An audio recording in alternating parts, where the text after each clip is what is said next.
Consistency is the key to achieving anything in life. Max Verstappen, Kobe Bryant, and Mike Tyson didn't win championships by doing a little bit here and a little bit there. They won by putting in hard, consistent work. But I think a lot of us find it hard to develop these skills to achieve what we want to in life. The gaming console calls when it's time to go to the gym. The girls that are trying to hit you up in the wrong way are there whenever you're trying to be pure. And of course, someone just happens to bring delicious cookies the one time you decide to go on a diet. And when we are, let's be honest, mentally weak, it's really hard to make the correct decision. Personally, I've been dealing with laziness, distractions, and weakness, and thankfully these are but a few of the things that Andy Frisella's 75 Hard program promises to get rid of. It's a grueling 2.5 months of completing specific tasks on the daily, and if you mess up on one little thing, sets you right back to day one. It's so tough, in fact, that most people don't make it past the first week, and the odds of completing it after failing once go down by 90%, which is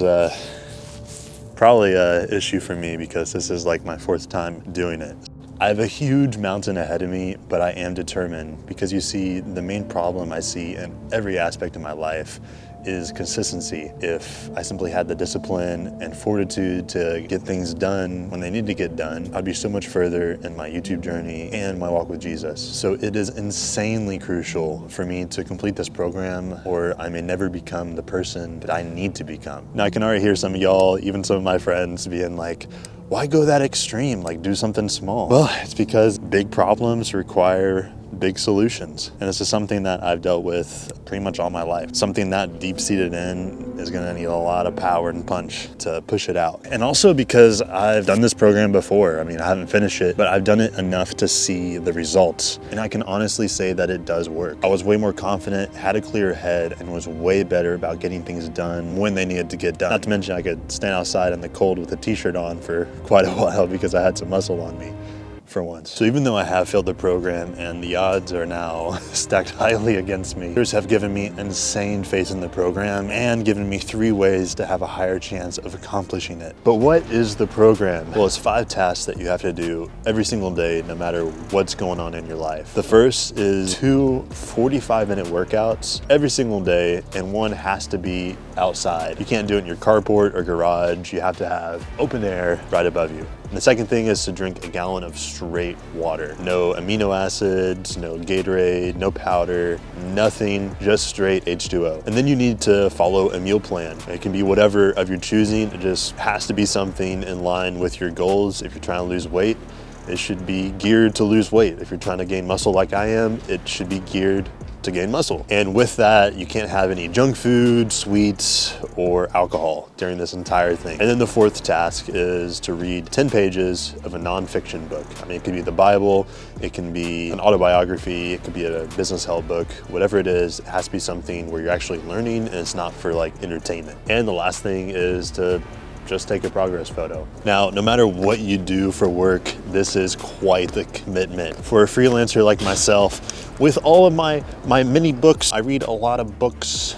These are all my books. Knowledge. But seriously, for a freelancer like myself, it is, I feel like, a lot harder to do this than if I was at a job, simply because my whole schedule is dependent on me when I decide to do things, which unfortunately, whenever I get on something, whether that is something productive or not, I usually just keep on doing it until it's done. So that means I'm going to make sure I'm being productive on top of doing 75 Hard. You know, because it's not like I have a job where 9 to 5 I go there, and it's like, okay, morning I do a workout, I have my break times here, I know when everything's planned, you know, everything's kind of structured. You get the drift. So first off, I'll be waking up at 5 a.m. That's not so early that I need to go to bed by like 9 o'clock, but it does give me time in the morning to read the Bible, spend some time with Jesus, and also get my 10 pages done before anyone else is awake and fighting for my time. Now, I don't know about you, but I myself am a night workout lover. There's something about just hitting the gym super hard and then just going to sleep and letting the tissue repair itself immediately, and you don't have any of that like midday energy dropouts. But this time I'll be taking the advice of high achievers and stacking everything as early as possible. That way, if the day doesn't go as planned, there's still time to get everything done by the afternoon, evening at the latest. Believe me, I've been up till 4 a.m. at night getting my tasks done, morning, whatever you want to look at it as, and it sucks. So in keeping with that spirit, it, I'll be rocking the outdoor workout at 6:15, getting out the door, getting that done as early as possible. That gives me time to get a couple meals in afterwards and then go do my second workout before the morning's over, which would be somewhere around 11:30. Technically, you want 3 to 4 hours between the workouts. It's in the book, he says on the podcast. It's not explicitly in the instructions, but neither is stuff like don't put additives in the water. After that, it should be smooth sailing because all I have to do is just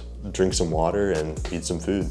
Not bad at all. Helicopter, helicopter. I can't tell you how many times I was up until midnight getting my workout done and my food eaten, and then you're tired and there's a lot of physical exertion on your body, so you have to like sleep in. And before you know it, you're going to bed at 1 a.m. the next night, and then 2 a.m. the next night, and 3 a.m. And this is all because of a lack of preparedness and just from simply taking the day as it comes. There was no plan or anything, and as we see in Proverbs, without a plan, the people perish. So I'm eating just above 4,500 calories a day, which is quite a bit, and which also means that I need to make sure everything's prepared the night before. Also, I'm living in Germany, which is very different from the US in that on Sundays and holidays, pretty much everything's closed. You can't go shopping, you can't go grocery shopping. So I need to not only make sure that I'm hitting my tasks and preparing the food the day before, but also sometimes making sure the fridge is stocked up for like 3 to 4 days in advance, because sometimes that's just how it is. I mean, one bad weekend of forgetting even just a can of tuna,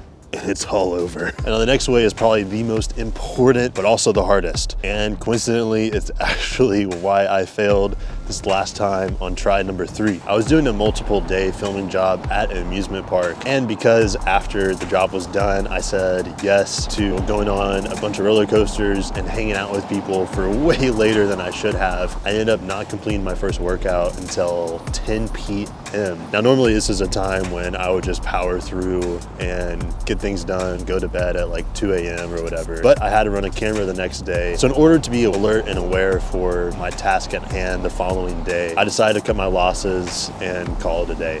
So saying no to things that are not in line with your goals is an absolute must, and you will run into this during this program. Now, if you haven't realized this yet, all these things that I just mentioned are ways that we can achieve anything in life, and especially our walk with Jesus. Have a vision for what you want your life to look like. For instance, I want to be a strong, masculine man for Jesus. I mean, that's what he's told us to do, so that's what we need to do. And then you got to spend daily time with him and say no to things that are not in line with his word. Now, if any of this resonated with you today, I need you to do 2 things. The first, spend some more time with God. You can feel free to define that in whatever way you want to. For me, I want to be spending 15 minutes of Bible reading every single day, and then of course adding prayer and worship on top of that. So whether that's on a sheet of paper, wherever you're at, or in the comments below, just write down what your parameters are for that and execute on it. Just shoot for a week, see how it goes, but I can assure you, just like any awesome person you hang out with, you're gonna want to hang out with them even more. And the second thing I need you to do is, if you're interested in 75 Hard, just do it. I promise you it's going to impact your life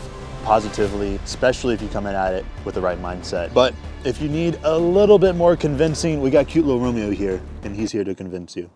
Check out Andy Frisella's podcast, link down below. He has quite a bit of language, but if you can get through that, he has a lot of great things to say, and he'll really clarify the whole program for you, and you'll be fired up by the end of it and want to go do it the next day. Link down below. New video on Tuesdays and Fridays. In the meantime, go in Christ and become uncompromised.